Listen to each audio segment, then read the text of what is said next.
Beautiful people of YouTube, welcome back to my channel. Oh my god, I'm so excited for this video. Basically, when I was on my flight coming here, I turned on my iPad and I started like writing down some ideas and stuff that I wanted to bring on this YouTube channel.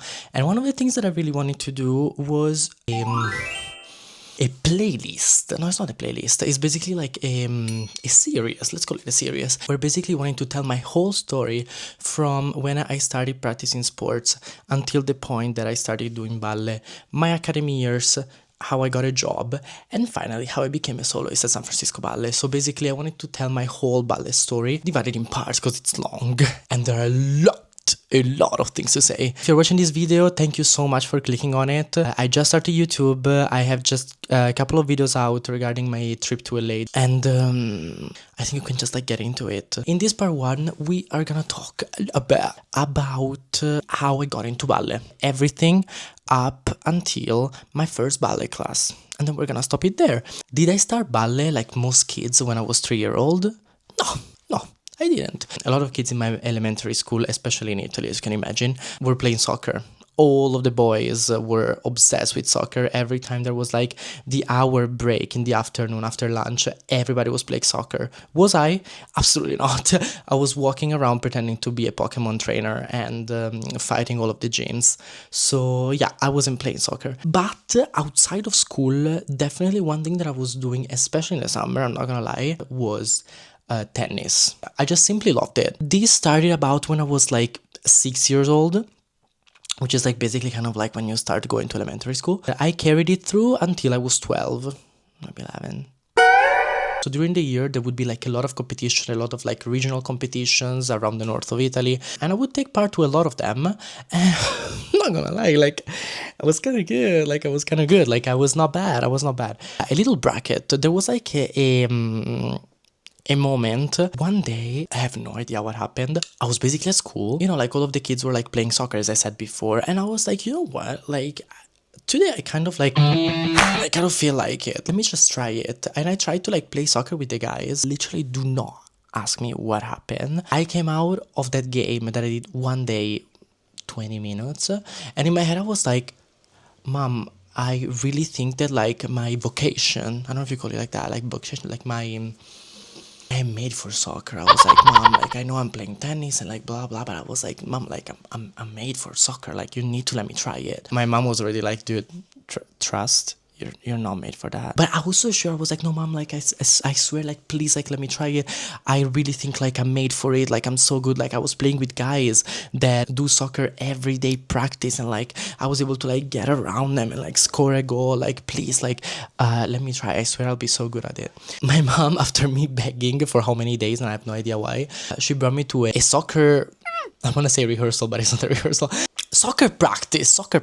I had so much fun, not because of soccer. It's because I was doing everything else other than soccer. So like I was running around. My mom was telling me that we were playing a game. They put me like in the back, the one that needs to catch the ball, right? The other team kept scoring goals because I was there and I was just like running around doing like car wheels, getting little daisies from the ground. And my mom was like so embarrassed. She was like, what the fuck is my son doing? Like this is unacceptable. I remember at the end of course practice, like I came to my mom and I was so happy because I gave her like a bouquet of daisies, and my mom was like, yeah, like she was like, yeah, this is the first and last time I bring you here. And look, she was right because it was so embarrassing. A part of this like one day, the problem of tennis is that this guy right here didn't have the right mentality for tennis, unfortunately, because every time I would go to competitions and everything, I would be the guy that like if I make like the first point, it would be 6-0, 6-0 for me. Easy. I would just like destroy the other one. If I was the one losing the first game, for me, that really just like simply meant that the game was gonna be longer, that I was already losing, and that the other guy was already stronger, so I was never gonna be able to beat him. And so I would just get frustrated, upset with myself, not concentrated, not focused, and I would just lose it 6-0, 6-0 for the other person. So my mentality was not right, but then at the same time it was a sport that I was really in love with, so like I kept playing with it like for years. When I was 10, I was 10, 11, let's say 10, 11, because I'm not entirely sure about the timeline here, my Tolkausen. She basically started doing, and now I'm gonna say another word that doesn't exist, acrobatics, a different way of doing like holding people on her like shoulder handstands in the air in a pyramid. She started doing this like a crazy activity, honestly super fun, super entertaining. And so she would come back home in the afternoon where we would play in the garden. She would just be like, look what I learned today. And I remember I used to have so much fun that like most of the things that I can still do today, I basically learned them simply because I was doing them in the garden just for fun with my cousin. So of course my parents realized that. They were like, he's enjoying doing them so much, basically improving by the day, because I would spend hours there practicing by myself. I had to talk to my mom. My mom was like, what if I bring you to like an artistic gymnastic class? I was so freaking excited. I was like, oh my god. I was like, if I like, I'm gonna go there and I'm gonna like learn how to do like a backflip and stuff, like insane things. Like in my head I was already like, I'm gonna be like Simone Biles, like, you know what I'm saying? Let's try to go to this place. My first artistic gymnastic class. We get to the day. Meanwhile, all of this, like tennis is still happening in the background, of course, but like since we are kind of understanding that it's not really gonna be my future because it's looking in the long term is probably not gonna stay. I walk in, of course it's like the first day, so of course the class was gonna be something for the teacher to like understand like the level of the kids, understanding where she could like place them and all of that. But me at 10, I didn't care. Like me at 10, I didn't care. That class was probably one of the most boring classes I've ever taken in my life of anything, of any sort of. I'm nearly perfecting by myself in my garden a backflip. Why the most difficult step that I did in that class was a single cartwheel. I was getting to a point that I was like, I can do my cartwheel in my sleep. Like Cioè, I need a little bit more of un po' di stimoli, come cazzo si dice in inglese? Stimulation, like a little bit more of like. Cioè, does this make sense? Like this? I need a little bit more this. After the class, I went to my mom and I was like, Mom, this is the first and last time that I'm doing this, because I was like, no, I didn't have fun. Like, I didn't have fun. It was going too slow. The kids didn't know how to do shit. Like, I was like, no, like, I didn't like it. And I remember probably the main reason why I took my first ever like dance class, I really think it's because of my brother. Basically, he was like, what if you try something like hip hop, like break dance and stuff like that? Because also they do, you know, like some acrobatic stuff and things. And so I was like, you know what, like probably you're right. Like maybe I should try that.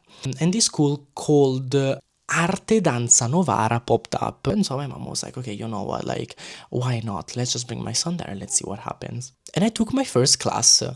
I shockingly loved it. For an entire year, I would basically do like hip hop most of the time. I would still like maybe like keep again tennis in the background, but not for as much anymore because I wanted to concentrate more on hip hop because I think like I was having much more fun probably back then. I started in September when I was 10, then October, November, December, I turned 11. And this dance school of mine had 2 studios. I would take hip hop classes twice a week. And after hip hop classes in the other studio, they would start doing modern jazz classes. Towards like January, February, every time I would leave the studio to go home, I would just like turn to the right and they would be starting modern jazz classes. I remember my dad, 4 months, like I'm telling you 4 months, not 4 months, 4 months in general, like for so many months. He would like send me a text and be like, hey Luca, I'm downstairs, I'm ready to pick you up, let's go home and eat. He would have to wait in the car for me to go home for like literally an hour extra every single day. So I would have like an hour of hip hop. My dad would come to the dance school to pick me up and he would wait for me for another entire hour in the car because I would sit in front of the studio with my legs crossed, jaw on the floor, eyes this big, just like that.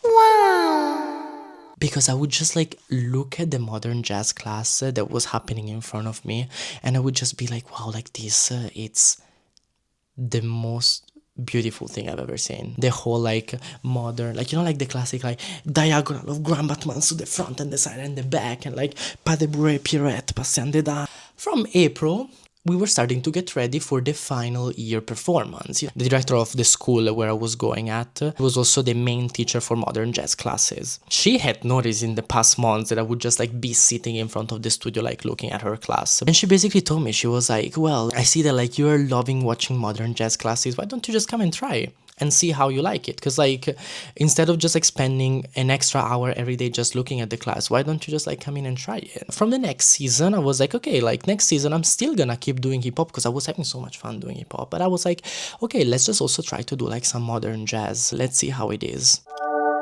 And I was like, cut it. Modern jazz brought me on another level. I fully fell in love with it.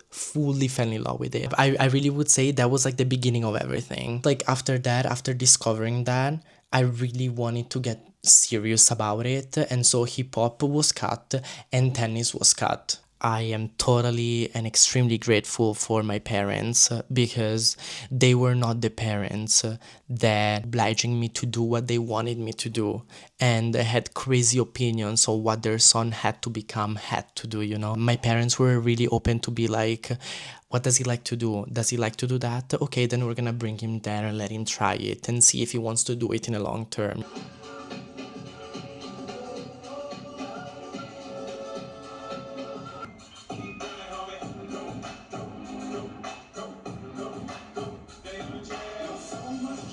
That's it. I feel like that's the end of part one. Thank you so much for watching. This was such a like nice video to make, especially because like it brought me back so many memories that I had. I just really hope I hooked you in the story. There is a lot more to come. Please like this video, subscribe to my channel, share this video with everyone you know. I love you so much, and I'll see you in the next video.